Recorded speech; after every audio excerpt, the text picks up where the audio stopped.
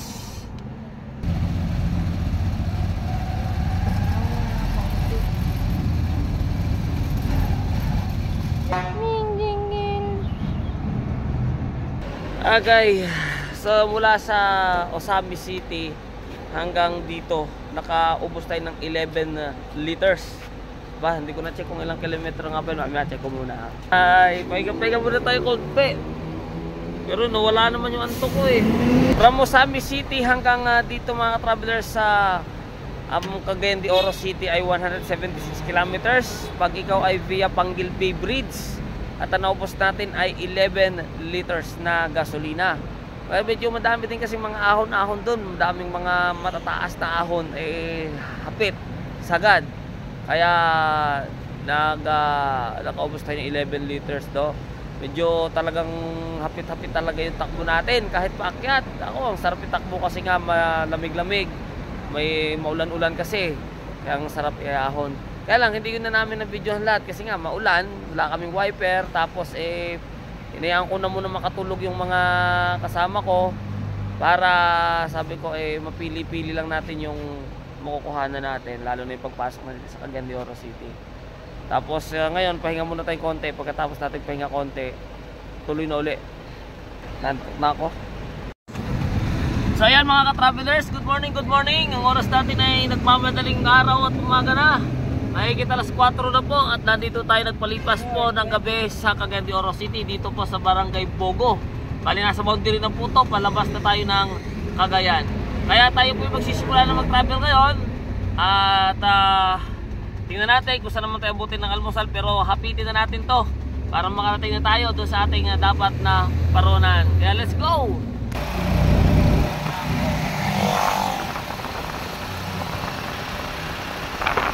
Rapang chariot.